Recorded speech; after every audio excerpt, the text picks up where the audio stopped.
So, welcome to week 3 live discussion.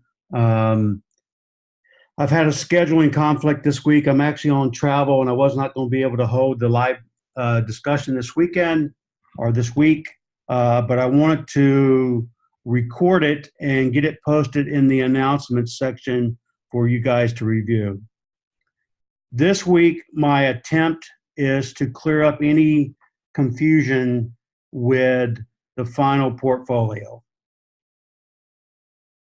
I realized that at the beginning of the course, the what was due for each week in that section was not there, and I went back and I correlated that information for each week for each unit to the Word document and to the Excel document. So originally this course was taught and the final portfolio was not even introduced until the final week. And what Southwestern wanted to do was realizing that it's a lot to do in the final week, was to break it out in sections for you to complete. And so each week you're completing a section of your final portfolio, and then for the final week you will compile it into a document with all these different sections and some text and some information that relate to your final portfolio. So it works a couple ways. So the Word document is the project requirements, and disregard those numbers in the paragraphs because as you found out, they do not correlate with the unit's assignment. For example, project scope management was not introduced until Unit 2. Not sure why, but they chose for you to submit a draft work breakdown structure in Unit 1, which was week 1. But it doesn't correspond to the Word document and the Excel spreadsheet. So how does the Excel spreadsheet and the rubric work? So, for example, for Unit 2, what was due for Unit 2 was a revised work breakdown structure and a milestone chart. And if you read the requirements in the Word document, and you go to the Excel spreadsheet, you'll see work breakdown structure, and you'll see an example of a work breakdown structure. And you will see an example of a milestone chart. That's what I was looking for. I gave everybody full credit for the second week due to the confusion, but that's how this works.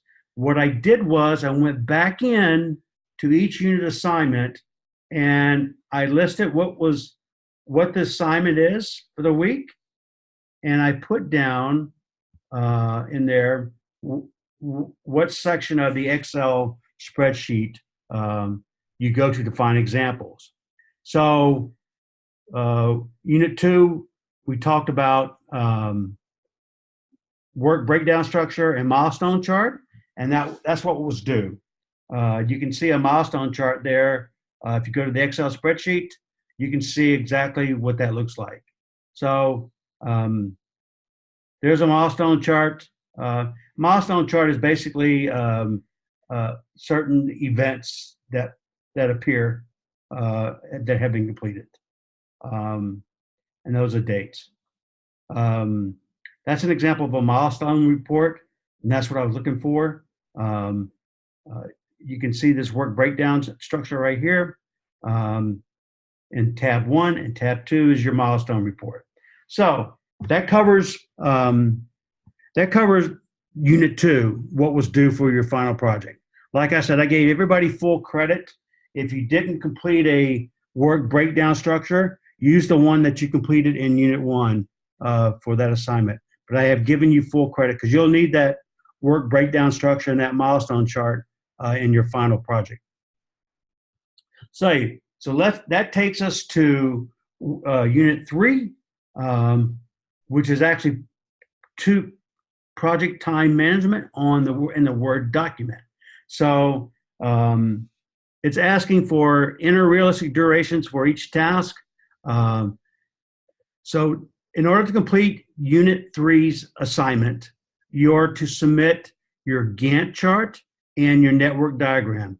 So if you see the little number next to the Word document, or next to the word Gantt chart 3, you go to the Excel spreadsheet, you'll see it right there. That's a good example of a Gantt chart. And that can be either completed in Project or Project Group, Libre. But that's a good example of a Gantt chart. So attach your Gantt chart in the submission folder for Unit 3 for your final project. So also what is due is a network diagram. So if you go over to where it says 4 next to there, you go here and click on network diagram. There you will see a good example, scroll this up, of a network diagram. That's what I'm looking for. So in order to complete the assignment, you're going to upload your Gantt chart in the submissions folder, and you're going to also upload your network diagram. And these are perfectly great examples of what I'm looking for for this week's final project submission. So what I did was I went back and I put all of the requirements for each week into Blackboard. So you really don't have to go back to the Word document unless you want to go over the requirements again. But I basically copied all the requirements for each week into Blackboard, and I related them to the Excel spreadsheet with the tabs. So I'm going to close both of those documents now, or minimize. Let's see. I can do this. Okay. So I pretty much I'm going to minimize these. I'm just going to walk back over what I just talked about. So for example, Unit 2, if you scroll down, there's Unit 2. Let's go to Unit 1. Yeah, so let me scroll down here. You'll see for Unit 1, the only thing that was due was for your final portfolio was a rough draft of a work breakdown structure. All it is a rough draft. For Unit 2, you'll see, scroll down. So you see it says Final Portfolio, Section 1, Project Scope Management. That relates all to that Word document. So you see work breakdown structure in the number 1. 1 corresponds to the tab that's in the Excel spreadsheet. So for this, I was looking for a revised work breakdown structure and a milestones chart for this submission. I did give everybody full credit, but if you didn't complete your work breakdown structure or your milestone chart, you'll need to complete that for your final project. So then for this week, getting to this week, you'll see at the very bottom what's due for final portfolio. So it says Section 2, but it's really Unit 3. So Section 2, Project Time Management.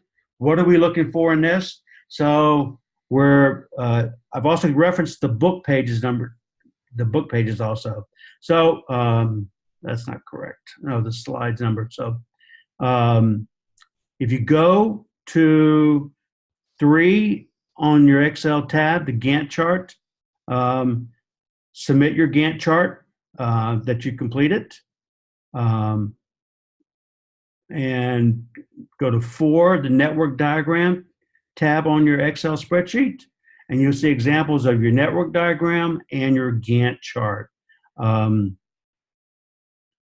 did relate some page numbers in there to, not page numbers, but slide numbers from the course. So you can also go back in and get some examples. If that is not clear, please do not hesitate to post something in the class discussion board or shoot me an email. I am on travel this week, but I'll respond to your email. I'll be in the air all day tomorrow, but yeah, I'll respond to them by Friday for sure. But please do not hesitate. If you're struggling with the assignments and you need a little extra time, just shoot me a quick email. I'm more than willing to work with you. Again, I want to apologize for the confusion on this, but I hope that cleared it up instead of muddied the waters more.